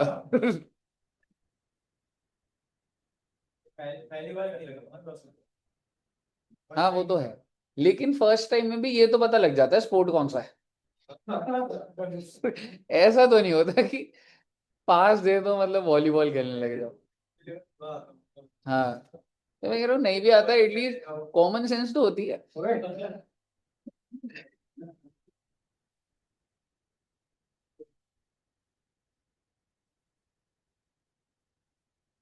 क्रिकेट में हाँ क्रिकेट में नहीं नहीं, मैं बहुत अच्छा खेला हूँ भाई, मतलब तुम, यार पता है क्या दुष्यंत सर ना तभी, क्या यार मैंने ऐसे जाता हूँ ना तो मेरा ऐसे नहीं होता, मेरे को सब खेल रहे खेलते रहो, वो वाली चीज होता है मेरे को, ऐसे मन ऐसे।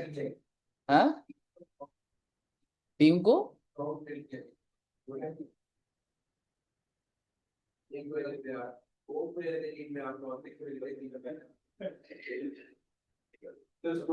स्ट्रॉन्ग बिल्ड किसकी करनी है, ऑपोजिशन की। ओम तो अच्छा खेलता, नहीं है इसने एफर्ट पूरा डाला था भाई ओम ने, ऐसी बात।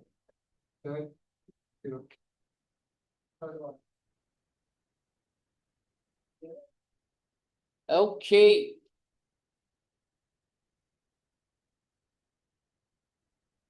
इसी तरीके का एक आपको क्वेश्चन दूं, स्टेटमेंट बनाओगे। एक क्लास तो और लगेगी इसमें अभी, हालांकि मैं सोच रहा हूँ या तो सेक्शन 18 थोड़ा बिगिनर लेवल पे करा दूं आपको। चार पांच लाख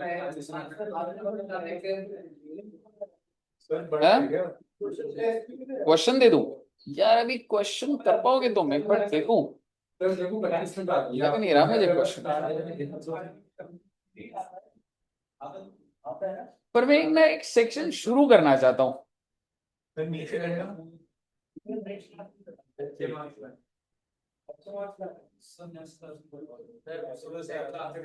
एक क्लास में हो जाएगा अगली क्लास हैवी होगी तुम्हारी।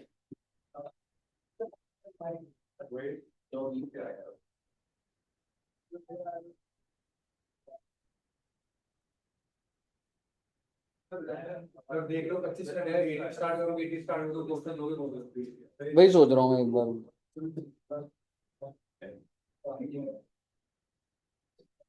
सर एक मिनट से लग रहा हो पाएगा तो क्या तरीका है और बीच तो होगे तो क्लास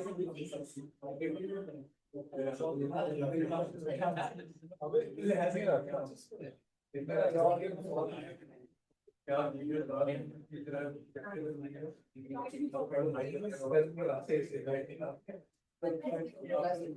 ओ माय गॉड, आइए इलस्ट्रेशन ऐसी दिख गई जो आप करोगे आपको अच्छा लगेगा बेटे।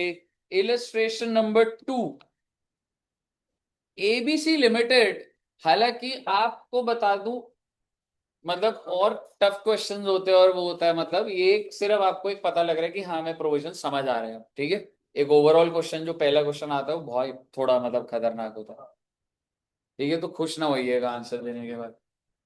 ABC Limited is registered under GST, is engaged in manufacturing of heavy machinery. Oh my God, it procured the following item during the month of July. हर महीने की प्रोक्योरमेंट दी होती है, साल का जीएसटी नहीं पूछता कभी सवाल, वो ये कहता है एक महीने की ये परचेज है, ठीक है। तो ये मुझे कुछ दिया हुआ है और वो कह रहा है determine the ITC that can be availed by ABC Limited for the month of July by giving necessary explanations for treatment of various items subject to the information given above. Assume that all other conditions necessary for availing the ITC has been fulfilled. आप ऐसे नहीं कर सकते paper में कि in all these points we are assuming that we don't have invoice, hence ITC blocked. ठीक है ना, तो उन्होंने पहले लिख दिया कि बाकी assumption पूरी हो चुकी, पहले पॉइंट का आईटीसी मिलेगा क्या? क्या हमने पढ़ा कुछ इसके ऊपर? पढ़ा था कुछ? Exactly exactly. तो कहीं अगर आप कोई ब्लॉक्ड में नहीं दिख रहा तो मतलब मिल जाएगा। अगला, क्योंकि ये मोटर व्हीकल है that is use for transportation of goods. अगला, वेरी गुड। अगला, हाँ, ओ माय गॉड, अब एक बार पढ़िएगा। हाँ, मैं तो बोल रहा हूँ चले जाओ, बैठे हुए हैं। हाँ, मैं तो पढ़ा रहा हूँ, देखो मैं पढ़ा रहा हूँ। मैंने सर, मैं तो देखो, मैं आपको रोका हुआ है, मैं पढ़ा रहा हूँ, ठीक है, ऑनलाइन पढ़ा रहा हूँ मैं बच्चों को। हाँ, वे वो आपको कह रहा है, यही तो मिसकम्युनिकेशन है आपको। हारने के बाद भी जीत लगती है आपको जिंदगी में। विराट कोहली, उसने कहा विराट कोहली भी जीत गया।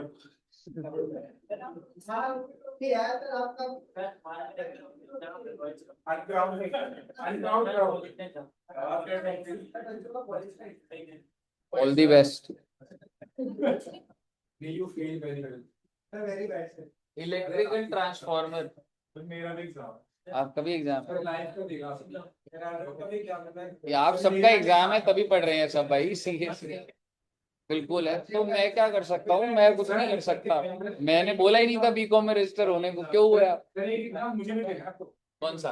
आप कौन सा? चेस करो। चेस का एग्जाम? ये पढ़ाई करते हुए चेस खेल रहा। सर वो कब सर एग्जाम ना दे। आजू बेटे पढ़ लो एक बार जरा, नहीं तो 5 बज जाएंगे, मुझे मत बोलना। सर 5 बज जाएंगे, मैं बता रहा हूँ। सर रिकॉर्डिंग कर देंगे सर, मुझे टेस्ट अब आना सर उनको टेस्ट किसको टेस्ट देना? मेरे को भी देना है टेस्ट। हाँ तो ठीक है, मैं मना कहाँ कर रहा हूँ, जिसको जो करना है कर लेना। आपको टेस्ट देना आपके कर्म है, मेरे को पढ़ाना है मेरे कर्म है, मैं पढ़ा रहा हूँ, मैं मना कर रहा हूँ आपको। करूंगा वो भूल के। जल्दी पढ़िए एक बार, लैंग्वेज पढ़िए प्लीज। पढ़ लिया?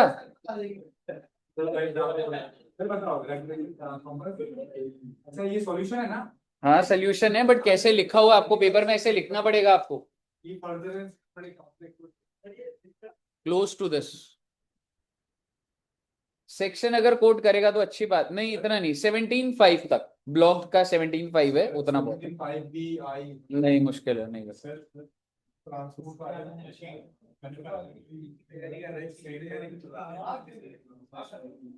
कौन सा पॉइंट, फर्स्ट वाला? Truck use for transport. यार ये तो ये है ना, तू जो, अगर मैं मोटर व्हीकल बोलूं, ठीक है, क्या मैं कह सकता हूँ ट्रक मोटर व्हीकल है, और ये यूज किस लिए हो रहा है? रॉ मटेरियल के लिए, तो गुड्स हुआ ना, तो आईटीसी मिल जाएगा मुझे।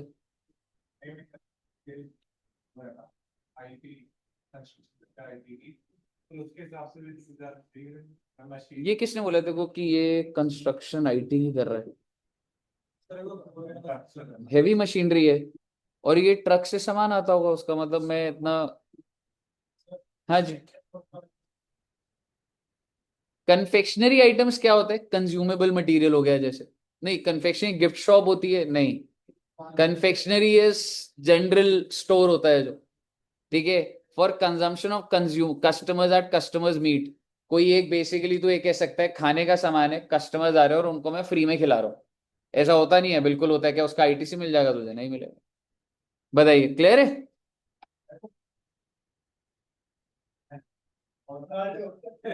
इलस्ट्रेशन नंबर 3 बेटे आपके लिए करा रहा हूं मैं इसको, अगली क्लास में बहुत स्पीड पकड़ने वाला हूं मैं। इलस्ट्रेशन नंबर 3 देखिएगा, अगली क्लास में कुछ भी हो मुझे आईटीसी क्लोज करना है। हाँ, 2 घंटे के लिए वो तो होगी होगी, एक दो इलस्ट्रेशन देखिए प्लीज।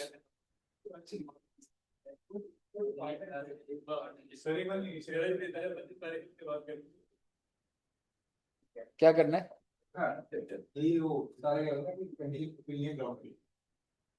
नहीं वो नहीं करना है। अच्छा पहले एक बात बताओ, 4 पॉइंट्स दिए हुए हैं। अच्छा ऐसे मैं पढ़ के दे देता हूँ, XYZ limited registered under GST is engaged in manufacture of taxable good, बहुत अच्छी बात है, गुड्स की मैन्युफैक्चरिंग है। Compute the ITC that can be availed bye XYZ limited for the month of October, month is October and you have your procurements. नीचे note क्या कह रहा है, all the conditions have been fulfilled and what is the date of annual return you filed on? 15 सितंबर। मतलब sir ये वैसे साल कौन सा है पता लग रहा है क्या? हाँ, है ना, कुछ नहीं लिखा हुआ तो एक बार देखेंगे, एक बार क्यों बोला हुआ है। पहला पॉइंट पढ़िए और बताइए। तो इसमें 90,000 को आईटीसी मिलेगा 10,000 एग्जैक्टली अगला। पहले इसलिए मिलेगा कि पहले ऑर्डर होगा रिसीव कर। हाँ, क्या ये 50,000 का जीएसटी मिल जाएगा? नहीं मिलेगा सर। सर्च में साइज है उसमें भी नहीं मिलेगा। Capitalise the capital goods at full invoice value inclusive of GST. आप समझ रहे हो भाई, इंक्लूसिव ऑफ जीएसटी का मतलब कि भाई उसको भी कैपिटलाइज कर दिया, उसमें आप डेप्रिसिएशन क्लेम कर रहे हो, so will not get the ITC then. In last पढ़िए एक बार, एक इनवॉइस है जो 20 जनवरी डेटेड है जिसपे जीएसटी 50,000 है और वो मिसिंग था और वो अक्टूबर में मिला है। सर मैं जरूर 15 सितंबर को बुकिंग करिए ना ये अगले साल 30 नवंबर अगला 15 सितंबर। नहीं नहीं नहीं, इजी इजी, आप ये चाहे अभी का साल ही ले लीजिए। लेट सपोज इनवॉइस की डेट क्या है बच्चे, 20 जनवरी 25, ईयर भी बोलूंगा आपको, ईयर से ही समझ आएगा, 20 जनवरी 2025। तो आप मुझे साल बता सकते हो कौन सा साल है? 24-25। इसका आईटीसी लास्ट कब तक मिल सकता था? 30 नवंबर, और date of annual return whichever earlier. कब भर दिया आपने? 15 सितंबर 25 को आपने भर दी, तो अक्टूबर में आईटीसी कैसे मिल जाएगा अब आपको? अक्टूबर 25 में कैसे मिल जाएगा? 15 सितंबर तक गिफ्ट कर सकते थे आप उसको। हाँ, तो वो मार्च खत्म हो गया, उसी साल में ही आ रहा है वो। बताइए, क्लियर है? तो क्या पूरे 225 का मिलेगा या 175 का मिलेगा? 75।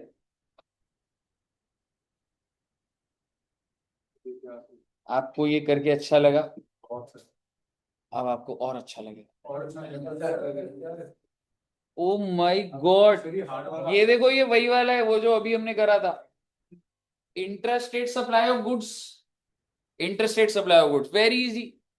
फिर प्रोक्योरमेंट दे रखी है, इंट्रास्टेट परचेज, इंट्रास्टेट पर जो गुड्स, फिर आईटीसी का ओपनिंग बैलेंस दिया हुआ है। भाई आगे स्टार्टिंग में तो हो सकती है कि ऑलरेडी 57 था ही, एसजीएसटी कितना था? नील था, और आईजीएसटी इतना दिया हुआ था। क्वेश्चन क्या कह रहे हैं एग्जैक्टली, और आपको रेट दे रखे हैं, और वो कह रहे हैं, आप देखिए उसके बाकी दोनों फालतू की पॉइंट है। Compute the minimum GST payable in cash by XT limited for the tax period, make suitable हो पाएगा, ये कर लो। आपको ऐसा लग रहा है कि होमवर्क के बाद आगे तो क्या ही कराऊंगा, लेकिन मैं आपको बता दूं सेक्शन शुरू हो जाएगा। सर 10 मिनट आ जाओ। बिल्कुल ठीक है, ये वाला तो आप होमवर्क ले लेंगे। होमवर्क यही करना, डाउट आ रहा है। इलस्ट्रेशन नंबर 4 होमवर्क है। सिर्फ 20 पढ़ा रहे आपने बेटे हार कम। सर सुबह से बैठे 9 बजे तक। भाई साहब 9 बजे तो आप आए भी नहीं थे। सर इनके बैठा सर भाई सेक्शन 18 सर एक क्लास में नहीं है क्लास में करते हैं।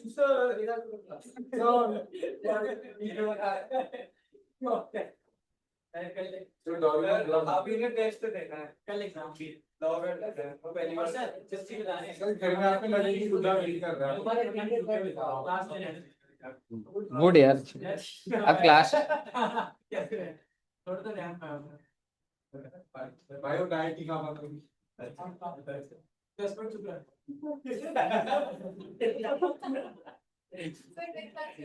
हैं। Next class begins now. क्या हो गया? ITC availment on special circumstances। Okay, मैं सिर्फ ये सेक्शन को स्टार्ट करूंगा, डोंट वरी, ज्यादा डिटेल नहीं जाएंगे, लेकिन मुझे ये सेक्शन का एक बेस आपका पहले से चाहिए, वरना नेक्स्ट क्लास में खत्म नहीं हो पाएगा। हाँ जी, ठीक है।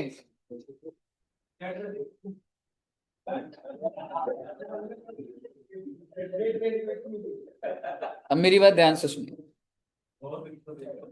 क्या आपको ये पता है कि कोई भी बिजनेस जब स्टार्ट होता है, मान लो इट स्टार्टेड ऑन 1 अप्रैल, तो क्या आपको फर्स्ट डे रजिस्टर कराना होता है या जब भी आपका टर्नओवर 20 लाख से ऊपर जाए?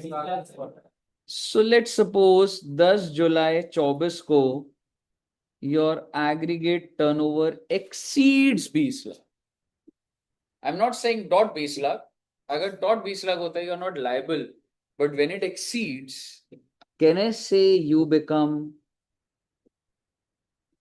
Liable for registration. बहुत अच्छी बात है जी। कितने दिन में अप्लाई करना होता है? कहने से 30 डेज। बहुत अच्छी बात है।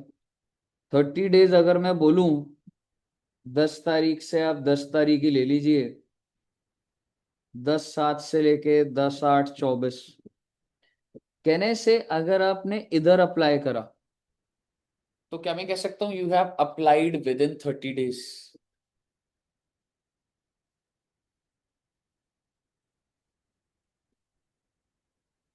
Apply with in 30 days. क्या आप मुझे फॉर्म नंबर बता सकते हैं?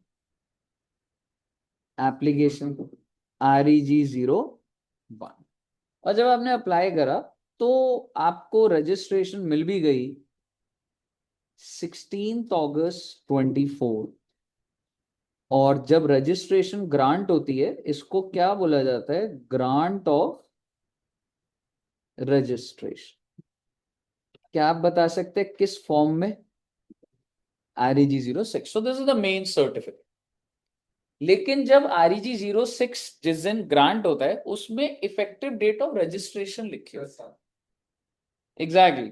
तो यहाँ पे क्या लिखा होगा? That what is the effective date of registration. तो ये क्या डेट लिखी होगी? 10/7/24। सबको यहाँ तक का कॉन्सेप्ट पता है? बात यहाँ मूवी नहीं कर रही थी, मैं सिर्फ आपको बता रहा था। मैं आपको ये कह रहा था कि जब भाई तुम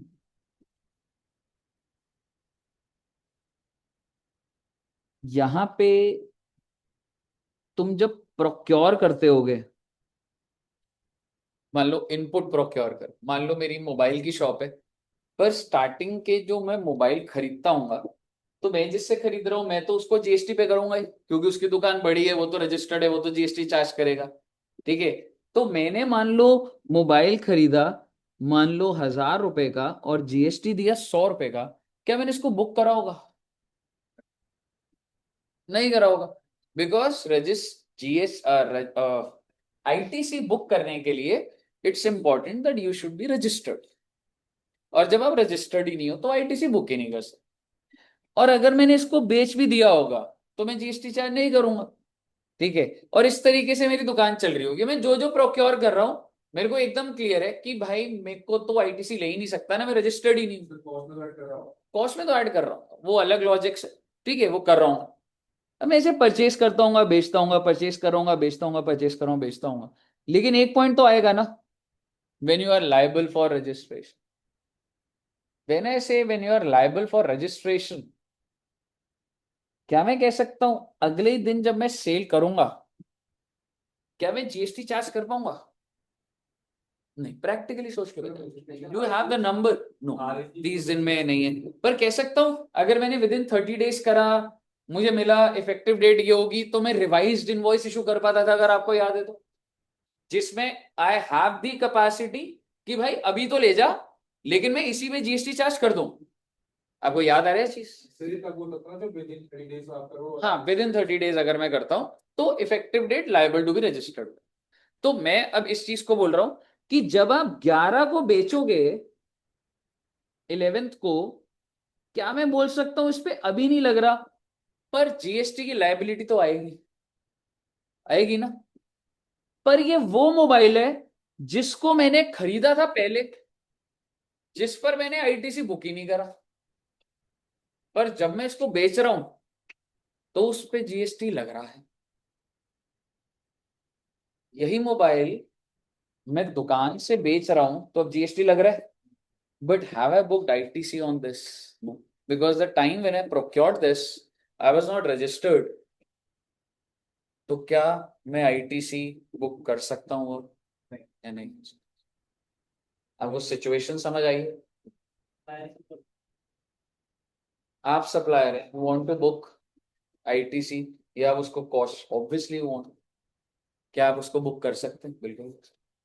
कहने का मतलब ये है, जब एक इंसान, समझिएगा, जब एक इंसान अनरजिस्टर्ड होता है तो वो आईटीसी बुक नहीं कर पाता, लेकिन जब एक इंसान रजिस्टर्ड होता है, अगर यहां प्रोक्योर करता तो आईटीसी मुझे मिल जाता। पर बेटे एक बात बताओ, तुम जिस दिन लायबल टू बी रजिस्टर्ड हो, मैं 10/7 की बात कर रहा हूं, क्या ऐसा नहीं हो सकता that you have 1000 mobiles in your shop? मेरी दुकान चल रही है भाई, मैं आज लायबल टू बी रजिस्टर्ड हूं, तो क्या मेरी दुकान खाली होगी? मोबाइल पड़े हो, और मुझे पता है कि अब इसको बेचूंगा जीएसटी ले, तो मैं सरकार को बताऊंगा कि सर जिस दिन मैं लायबल हुआ हूं ना, मैं उस दिन का आपको स्टॉक स्टेटमेंट भेज रहा हूं, मेरे पास जितने भी 1000 मोबाइल है ना, मुझे आईटीसी दिला दो सर आप। सरकार क्यों? सर अभी बिकेगा तो जीएसटी लगेगा ना सर, तो मुझे मिलना चाहिए, टैक्सेबल सप्लाई मेरे लिए। इससे पहले क्या हो रहा था, मैं बेचता था, जीएसटी नहीं था उस पर, तो जब मेरे को मिल भी नहीं रहा था और मैं रजिस्टर्ड भी नहीं था। तो बेसिकली जब भी एक इंसान फर्स्ट टाइम रजिस्ट्रेशन के लिए जाता है, कहने से कब जाता होगा, when you are liable to be registered, तो आपके पास, अब मैं डेट स्पेसिफिक लिख रहा हूं, मैं लायबल कौन सी डेट से हूं बच्चे? सरकार ने बोला है हमें जो स्टेटमेंट है ना, वो 9 जुलाई के भेजियो, 1 day preceding the date on which you are liable, और इस दिन तू मुझे अपनी स्टॉक की डिटेल बता। मैं ले लो सर, 5 लाख का सामान पड़ा हुआ है जिसपे 10% का जीएसटी में पे करा हुआ है, तो इसका मतलब कितना अमाउंट है? 50,000। क्या मुझे अब इस 50,000 का आईटीसी मिल जाएगा? बिल्कुल। Logic is simple, because now when I will make these mobile phone sell here, I am liable for GST. तो भाई जिस स्टॉक को मैं बेच रहा हूं, जिसपे मैं जीएसटी चार्ज करूंगा, मुझे उसका आईटीसी तो दिला दो ना। बिल्कुल, इससे भी आ जाऊंगा, पता लगे आप बोलो 10 साल पुराना स्टॉक है, ये जब भी आपने खरीदा ना, इनवॉइस 1 साल के अंदर बोलूंगा, इस पे लिखा हुआ है वो अभी, पर प्रॉपरली वॉलंटरी रजिस्ट्रेशन ले सकता हूँ। वॉलेंटरी में जिस भी डेट को वॉलेंटरी करते हो मैं आपको दिखाऊंगा, ठीक है। अभी मैंने आपको क्या बताया कि अभी तो है वो हो गया कि जब आपका सिचुएशन ही बन गई, ठीक है। वॉलेंटरी में क्या लिखा मैं बिल्कुल दिखाऊंगा। अब आप एक बार सिचुएशन देखिएगा, बस मैं थोड़ा सा ही कराऊंगा बच्चे, आपको इंटेंशन समझ आई? इंटेंशन समझाना मेरा मेन पर्पस था। अब आप बस एक बार आराम से देखिए, ये कॉलम्स को सिर्फ समझ लीजिएगा, फर्स्ट पॉइंट ही कराऊंगा बस। सीरियल नंबर लिखा है, देन लिखा है person eligible to take credit. पहला पॉइंट पढ़िए एक बार, first I mean second column को। Person who has applied within how many days on which he becomes liable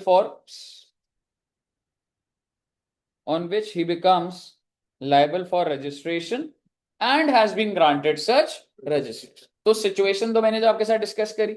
अब वो क्या बोल रहे हैं, किस चीज का आईटीसी मिल जाएगा आपको, वो अगले में लिखा है गुड्स एंटाइटल्ड टू आईटीसी। किस चीज का आईटीसी मिल रहा है, inputs held in stock. Capital good general लिखा हुआ है, अभी मैं स्पेसिफिक सिचुएशन में हूं। हम लोग अगर रजिस्टर करा रहे हैं, मैं उसकी बात कर रहा हूं। तो किस चीज का मिल रहा है आपको, inputs held in stock and inputs contained in semi finish, मतलब raw material work in progress form में अगर हो गया। ठीक है, इतना गहरा क्या जाना है, ट्रेडर मान लो ना, बस स्टॉक है बस।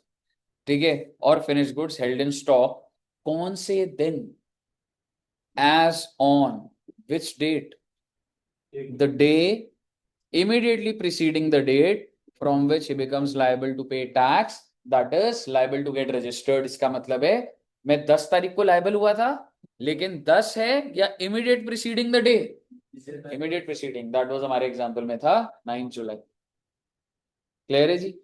और अब आप पांचवा कॉलम पढ़िएगा कि भाई कुछ exactly ITC to be availed, मतलब भाई तेरे को बुक करने दे रहा हूं, कितना पीरियड है तेरे पास, within from the date of invoice of the tax issued by the, मैं आज लाइबल टू बी रजिस्टर्ड हूं।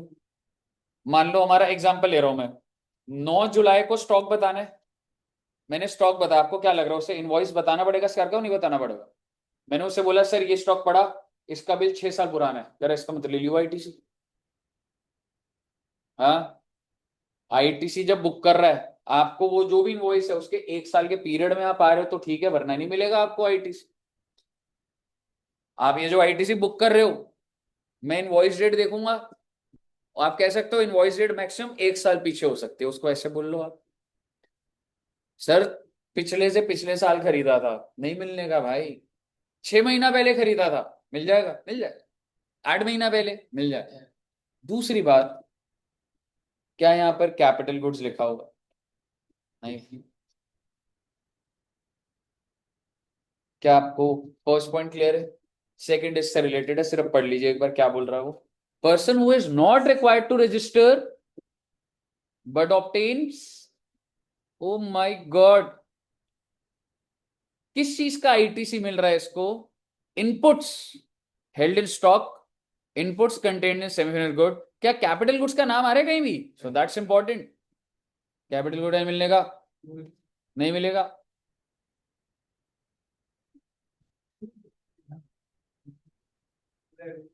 जो रूल है रूल है। तो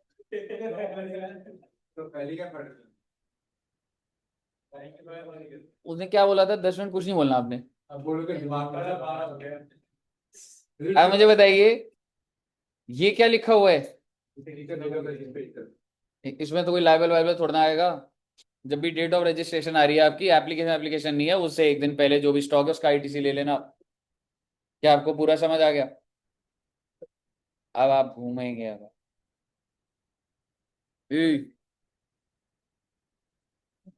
मैं कुछ नहीं बोल रहा, लेकिन आप देखिए मैं आपको किस तरीके से डेवलप करता हूँ बच्चों। You should appreciate that thing also. क्या आपको पॉइंट नंबर 4 खुद से समझ आ रहा है? नहीं sir. whose exams supplies becomes exposed for हाँ जी,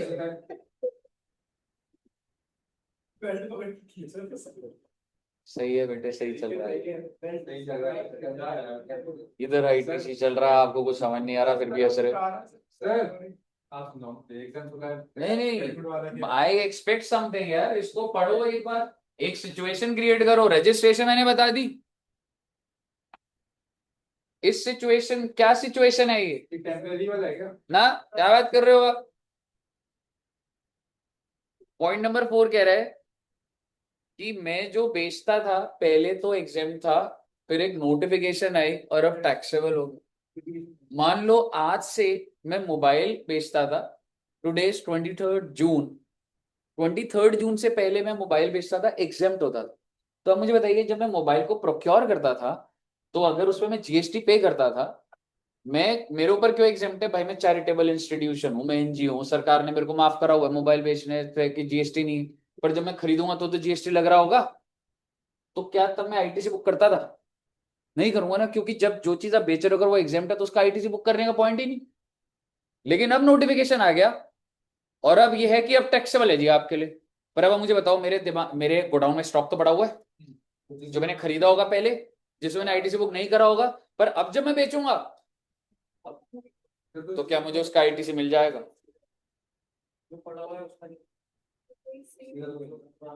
जो स्टॉक है उसी का ही तो मिलेगा, 1 साल पुराने वाले का नहीं मिलेगा। नोटिफिकेशन से पहले वाले तक का डिटेल देना पड़ेगा। नोटिफिकेशन वाले दिन एग्जैक्टली ये स्टॉक स्टेटमेंट जाएगी। जैसे अगर आज एग्जेम्प्ट हुआ है, गवर्नमेंट ने बोल दिया कि आज से टैक्सेबल है, today is the date, today is the date when it's taxable. आज क्या है? 23rd ऑफ जून, 23rd जून। तो मुझे कौन से दिन का स्टॉक का आईटीसी अब मिल जाएगा? 23 जून का या एक दिन पहले का? ये देखिए ना इधर, the day immediately preceding the date on which supply becomes. अगर टैक्सेबल 23 तारीख को है तो 22 की स्टेटमेंट जाएगी। किस किस चीजों का सामान का डिटेल दोगे? Input, capital. रजिस्ट्रेशन में कैपिटल गुड्स नहीं दिया और इसके अंदर दिया हुआ। जैसे 1 जनवरी को 25 दिया 2025 और 25 दिसंबर 25 को ही बेच दिया, ठीक है। 31 को नोटिफिकेशन आई है, एक बेच देंगे जैसे ही लगे, ठीक है। तो अभी हम रजिस्टर्ड नहीं है, ठीक है। तो नहीं मिलेगा। अगले साल हम रजिस्टर होते हैं 6 महीने बाद, ठीक है। तो फिर हम उसका आईटीसी ले सकते हैं। जो चीज बिक गई तेरी उसका क्या आईटीसी लेगा? वो तो कॉस्ट ऐड करके बेच तेरे को आईटीसी मिलेगा जो तेरे दुकान पे पड़ा है। जो तूने बेच दिया वो तो तूने नील पे बेच दिया, उस पे क्या आईटीसी लेगा अब तू? हाँ, अब समझा। लेकिन ये मतलब ये क्लैरिटी आती जाती है, ऐसे आप दिमाग लगाओ तो। आपको प्रॉब्लम ये है कि मेरी दुकान में जो स्टॉक पड़ा हुआ है जिसको अब मैं बेचूंगा जो टैक्सेबल है, पर इसमें मैंने आईटीसी बुक नहीं करा हुआ। बताइए, क्लियर है? ये वाला समझ आया? Person who is exempt supply. Inputs वाला भी समझ आया? डेट समझ आया? अब आप मुझे बताइए, ये आपको समझ नहीं आएगा 5% वाला। हाँ हाँ बिल्कुल बिल्कुल, मैं नेक्स्ट क्लास में कराऊंगा ये वाला पॉइंट। ये वाला बताइए, आईटीसी टू बी अवेल्ड।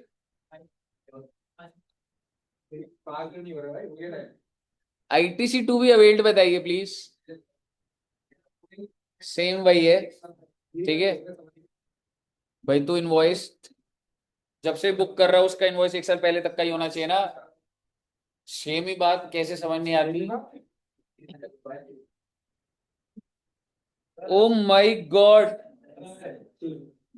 आपको पता है आपका ब्रेन डेवलप हो रहा है ऐसे आपको क्या लग रहा है ऐसे अपनी मर्जी से पढ़ के डेवलप होता है?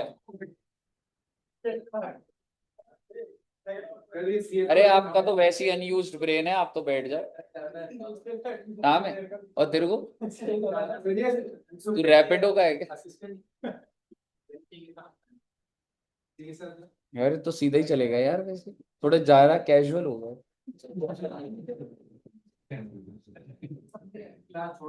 सारे चले गए ऐसे आपको तो कुछ हो सर एक मैच है सर, आप देख रहे हो किसी का सर रिस्ट्रिक्ट कैसे? नहीं मैं नहीं समझा रहा दोबारा। सर अब क्या करना है? कुछ नहीं करना आपको, लेकिन रीड तो कर सकते हो। सिर्फ इसको रीड करना है, इस पेज पे जो आ रहा है वो रीड करिए और अपने घर जाइए। मुझे भी कोई शौक नहीं। क्या बात कर रहे हो? ये तो और बड़ा होता जा रहा है। चलिए बस इतना, ये 3 पॉइंट पढ़ दिए। ये कह रहा है ना कि वो इलेक्ट्रिकल लेजर में अपना जितना भी इनपुट को डेटा है वो सारा आपने इतनी जल्दी पढ़ नहीं सकते आप प्लीज। सर पढ़ लिया मैंने इसको। और भी लिखा हुआ है, सीए और सीएमए का सर्टिफिकेट लगता है बेटे।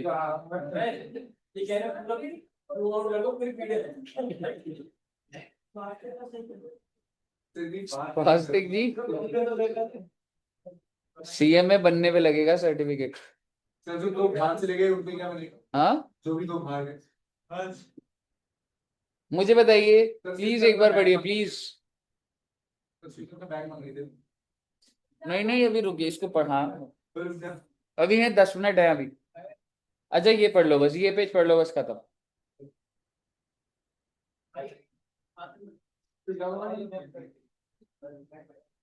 सर ये सेम बात रिपीट कर रहा था। यार कम ऑन ब्रो, लिखा हुआ यार 2-3 चीजें है, जब एमसीक्यू में आएगी ना और याद नहीं होगा तब पता लगेगा तुम्हें। सर वही तो है ना, डेटा को प्रोवाइड करना और जो लेना है आईडीसी का एसएससी ये एक्सचेंज करना चाहिए। हाँ, ठीक है, तो भाई ऐसे मतलब पढ़ के दिमाग में बैठता है ना।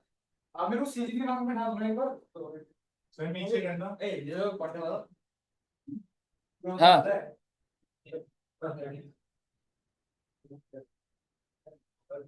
मॉनिटर पढ़ रहा है कि कोई फोटो है मेरे पास।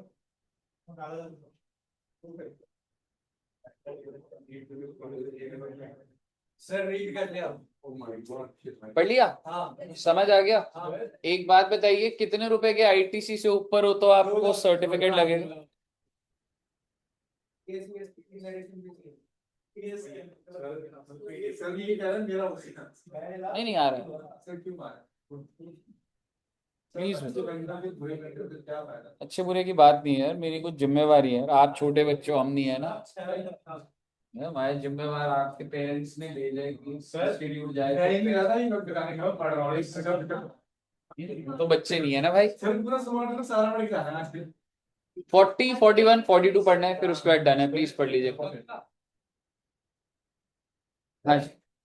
नहीं नहीं, मैं चेक कर रहा था, कोई एग्जाम्पल है नहीं, बस खत्म है, इतना करा। सर 40 में जब रजिस्ट्रेशन करने का फर्स्ट टाइम हो गया। फिर से बोलो एक बार। 40 में फर्स्ट टाइम से पहले 31 से 10 का वो गया था। 40 में हमने को 31 में ओए यार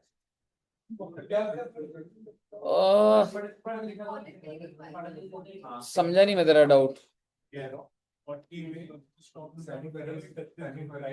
क्योंकि लायबल टू बी रजिस्टर्ड 1 अगस्त को है, तो उससे पहले ये तो कराया था, और वॉलंटरी में डेट ऑफ रजिस्ट्रेशन से पहले। वॉलंटरी होता है, खुद से रजिस्टर करते हो, इसमें कोई लायबल टू बी रजिस्टर नहीं होता।